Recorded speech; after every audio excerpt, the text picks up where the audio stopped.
Sœurs et frères, paix et joie. Parvenu au 34e dimanche du temps ordinaire, l'Église célèbre la solennité du Christ, roi de l'univers, couronnant ainsi l'année liturgique et débouchant sur le premier dimanche de l'Avent qui ouvre une nouvelle année.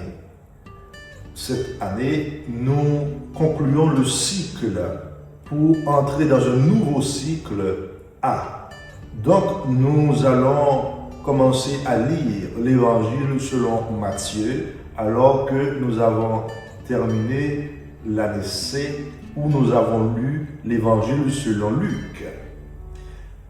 Chers frères et sœurs, nous célébrons Jésus, roi de l'univers, qui établit son règne non pas comme la puissance terrestre, mais sur la croix, un trône d'amour et de miséricorde. En pardonnant et sauvant le bon larron, il révèle un règne de miséricorde qui transforme les cœurs, un règne de service, lui, le fils de David, tant attendu. David est donc la préfiguration du roi pasteur. Cette figure que nous rencontrons dans la première lecture nous dévoile l'essence même de la royauté divine. Cette souveraineté authentique qui ne s'impose jamais, mais naît d'une alliance librement consentie entre Dieu et les hommes. Loin du Seigneur, David devient le berger rassemblant les 12 tribus d'Israël, annonçant ainsi le pasteur par excellence. À Hébron, à 1000 mètres d'altitude, dominant Jérusalem à une quarantaine de kilomètres. Donc, son onction sacrée le désigne comme Messie, recevant de Dieu seul sa mission.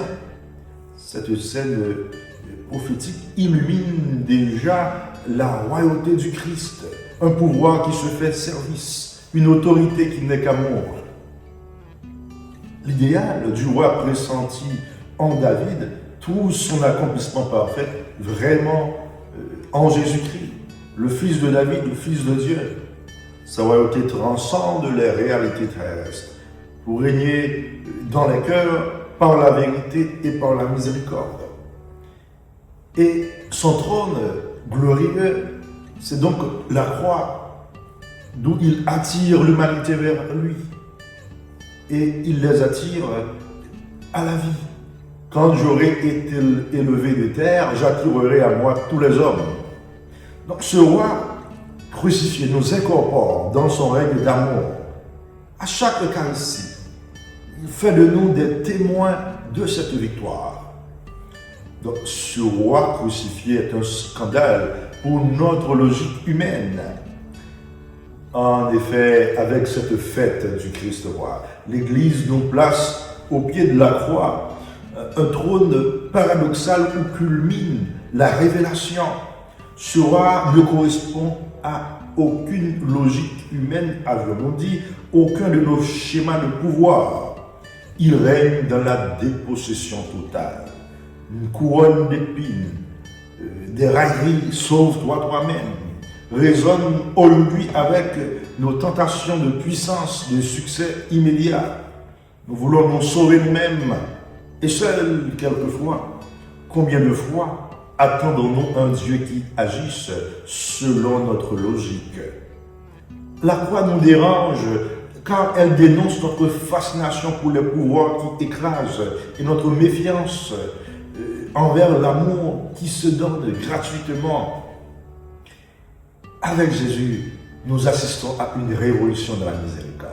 Une voix qui s'estompe, une révolution dans l'amour qui se manifeste dans un silence apparent, mais qui révèle l'essence de la royauté du Christ. Tandis que les hommes crient, claironnent leur réalisation, leurs défis, Jésus prononce les paroles qui fondent son règne.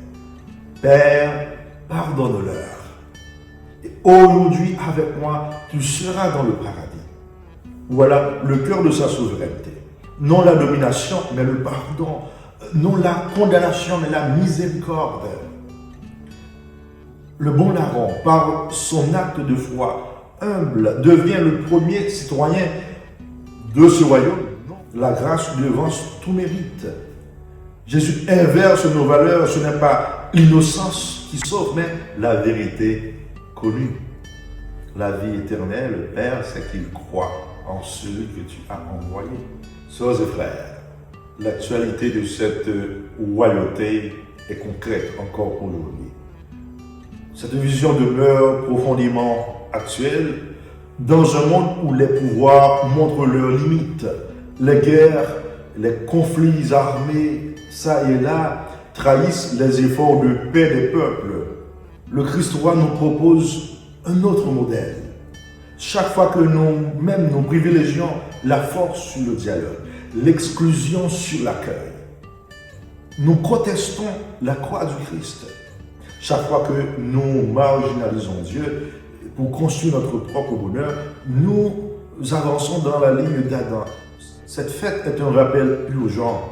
Le seul pouvoir qui libère véritablement est celui du service et du don de soi. Il faut aujourd'hui accueillir ce règne d'amour qui nous est proposé par le Christ, roi de l'univers. Comment alors devenir sujet de ce roi singulier? Si ce n'est qu'en imitant sa confiance absolue dans le Père, que ce soit dans le désert, sur la croix, en reconnaissant avec le bon larron notre pauvreté, notre besoin incessant de salut. L'Eucharistie que nous célébrons chaque jour est le sacrement du royaume. Le Christ s'y donne comme nourriture, où il offre son corps et son sang pour faire de nous des héritiers par ce sang versé. Puissions-nous vivre chaque jour de l'Eucharistie dans l'espérance que ce règne d'amour est déjà là, bien que nous sommes dans une situation de tension. Le déjà là et le pas encore là du royaume, et que nous devons être sûrs qu'il nous attend aujourd'hui dans son paradis. Car son royaume est une relation vivante qui transfigure déjà notre présent. Nous voyons les béatitudes. Chers frères et sœurs, contemplons en cette fête celui qui est l'image parfaite du Dieu invisible. Son trône est la croix, où la reine des hommes devient instrument de réconciliation. En lui, vrai Dieu et vrai homme, le pardon embrasse l'humanité. Par son sang versé, il établit son règne d'amour, son règne de miséricorde. Ce roi crucifié nous révèle le cœur du Père, la profondeur de l'amour du Père. Son sacrifice nous rend capables de pardonner, d'aimer comme lui à notre tour. Rendons grâce à Dieu pour ce salut offert.